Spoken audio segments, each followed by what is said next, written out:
ടി.ഐ. മധുസൂദനൻ യോഗത്തിനെത്തുന്നുണ്ട്. അദ്ദേഹത്തിന്റെ വാഹനം ഇപ്പോൾ ജില്ലാ കമ്മിറ്റി ഓഫീസായ അഴീക്കോട് മന്ദിരത്തിലേക്ക് കയറി വരികയാണ്. നേരത്തെ പയ്യന്നൂരിൽ ഒരു യോഗത്തിൽ അദ്ദേഹം പങ്കെടുത്തിരുന്നു, അതുകൊണ്ടാണ് വൈകിയതെന്ന് അദ്ദേഹം പറയുകയും ചെയ്തിരുന്നു. ഇപ്പോൾ ഇതാ യോഗത്തിന് അദ്ദേഹം എത്തിയിരിക്കുകയാണ്. നമുക്കിപ്പോൾ ദൃശ്യങ്ങളിൽ കാണാം. ടി.ഐ. മധുസൂദനാണ് ഈ യോഗത്തിനകത്തുള്ള പ്രധാന ശ്രദ്ധാകേന്ദ്രം. അതുകൊണ്ട് തന്നെ അദ്ദേഹത്തിന്റെ വാക്കുകൾക്കും ഇതിനകത്ത് ഒരു പ്രസക്തിയുണ്ട്. ടി.ഐ. മധുസൂദൻ എന്തായിരിക്കും പറയുക, മാധ്യമങ്ങളോട് എന്തെങ്കിലും പറയുമോ എന്നുള്ള കാര്യം കൂടി നോക്കേണ്ടതുണ്ട്. ഏതായാലും യോഗത്തിന് എത്തില്ല എന്നുള്ളൊരു അഭ്യൂഹം നേരത്തെ തന്നെ നിന്നിരുന്നു. യോഗത്തിന് കൃത്യസമയത്ത് എത്തിയിട്ടില്ല, പക്ഷേ വൈകിയാണെങ്കിലും 1.5 മണിക്കൂറോളം വൈകിയിരിക്കുന്നു. ആ ഘട്ടത്തിൽ അദ്ദേഹം വരികയാണ്. മാധ്യമങ്ങളെടുത്ത് വലുതും പറയുക എന്നുള്ളത്. നമസ്കാരം.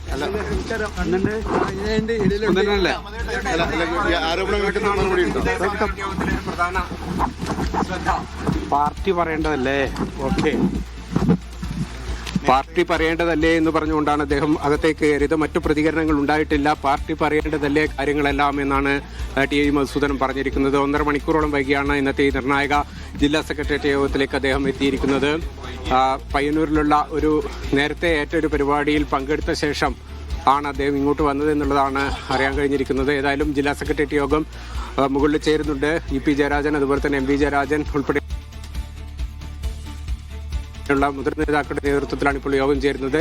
ആ യോഗത്തിലേക്ക് ഇന്നത്തെ വാർത്തകളിലുള്ള വിധേയനാണ് മധുസൂദനൻ എം.എൽ.എ. അദ്ദേഹവും ജില്ലാ സെക്രട്ടേറിയറ്റ് യോഗത്തിന് എത്തിയിരിക്കുകയാണ്.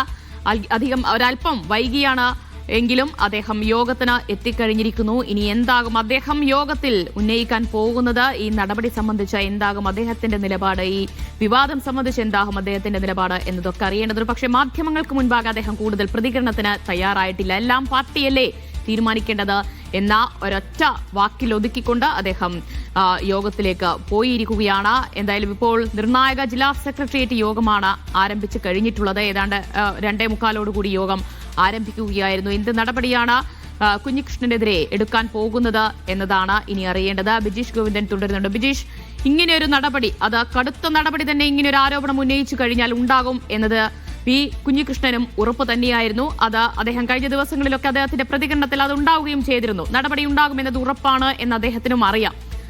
അപ്പോൾ നോക്കൂ, ഈ നടപടിക്ക് ശേഷം എന്താകും കുഞ്ഞികൃഷ്ണന്റെ നീക്കം എന്നതിൽ CPM-ന് ആശങ്കയുണ്ടോ? കൂടുതൽ വെളിപ്പെടുത്തൽ എന്തെങ്കിലും അദ്ദേഹത്തിന്റെ ഭാഗത്തുനിന്നുണ്ടാകാൻ ഇടയുണ്ടോ? ഇതിനകത്ത് ദിവ്യ, നേരത്തെ മാധ്യമങ്ങളിൽ കണ്ട എം.വി. ജയരാജൻ പറഞ്ഞ ഒരു കാര്യമുണ്ട്. അതായത് വി കുഞ്ഞികൃഷ്ണന്റെ പുസ്തകത്തെ അശേഷം ഭയപ്പെടുന്നില്ല എന്നുള്ളതാണ് അദ്ദേഹം പറഞ്ഞിരിക്കുന്നത്. ഇതുപോലുള്ള കാര്യങ്ങൾ നേരത്തെ പാർട്ടി അന്വേഷിക്കുകയും അതിനുശേഷം തള്ളിക്കളയുകയും ചെയ്ത തരത്തിലുള്ള ആരോപണങ്ങൾ അദ്ദേഹം ഉന്നയിക്കും. അതിന് തക്കതായിട്ടുള്ള തെളിവുകളില്ല എന്നാണ് എം.വി. ജയരാജൻ പറയുന്നത്. അത് തന്നെയാകും CPM-ന്റെ ഒരു നിലപാടായിട്ടുണ്ടാവുക. പക്ഷേ പൊതുജന സമക്ഷത്തിൽ വി കുഞ്ഞികൃഷ്ണൻ ഉന്നയിച്ചിരിക്കുന്ന ഈ ആരോപണങ്ങൾ, ഈ 3 വിഷയങ്ങൾ, അതായത് രക്തസാക്ഷി ഫണ്ട്, പാർട്ടിയുടെ ഏരിയ കമ്മിറ്റി ഓഫീസ് നിർമ്മാണം, ഒപ്പം തന്നെ കഴിഞ്ഞ തെരഞ്ഞെടുപ്പ് സമയത്ത് പിരിച്ച ഫണ്ട്, ഈ 3 ഫണ്ടുകളുടെ കാര്യത്തിനകത്ത് വലിയ തരത്തിലുള്ള തിരിമറി നടത്തി അന്നത്തെ ഏരിയ സെക്രട്ടറിയായ ടി.ഐ. മധുസൂദനൻ ഈ വിഷയങ്ങളിലൊക്കെ അദ്ദേഹത്തിന്റെ ചില വ്യക്തി താല്പര്യങ്ങൾ വെച്ചുകൊണ്ടുള്ള നീക്കങ്ങൾ നടത്തി ഫണ്ട് അദ്ദേഹം വകമാറ്റി ചെലവഴിക്കുകയും സ്വന്തമാക്കുകയും ചെയ്തു എന്നൊക്കെയാണ് വി കുഞ്ഞികൃഷ്ണൻ ഉന്നയിച്ചിരിക്കുന്ന ആരോപണങ്ങൾ. ആ ആരോപണങ്ങൾ ഏത് തരത്തിലാകും പൊതുസമൂഹം അതിനകത്ത് പ്രതികരിക്കുക എന്നുള്ളൊരു ആശങ്ക CPM-നെ സംബന്ധിച്ചിടത്തോളം ഉണ്ട്. കാരണം ഈ വൈശാഖിന്റെ കാര്യം ഞാൻ നേരത്തെ സൂചിപ്പിച്ചു.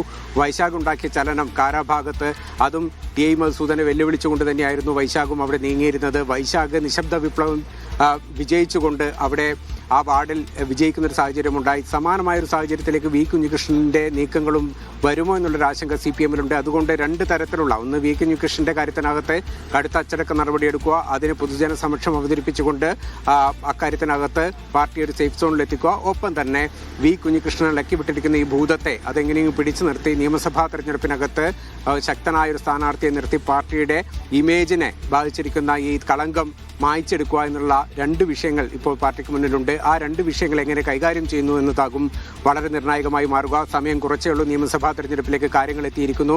അതിനിടയിൽ കുഞ്ഞികൃഷ്ണന്റെ ഈ വെളിപ്പെടുത്തൽ വന്നു. ഇനിയിപ്പോൾ ഈ ആഴ്ച, വരുന്ന ആഴ്ച അദ്ദേഹത്തിന് പുസ്തകം കൂടി വരും. ആ പുസ്തകത്തിനകത്ത് കുറച്ച് കാര്യങ്ങൾ കൂടി ഉണ്ടാകുമെന്നുള്ളൊരു വിലയിരുത്തൽ പാർട്ടിക്കുണ്ട്. അതിനെങ്ങനെ നേരിടുമെന്നുള്ള കാര്യങ്ങളാണ് ഇപ്പോൾ CPM ആലോചിച്ചുകൊണ്ടിരിക്കുന്നത്.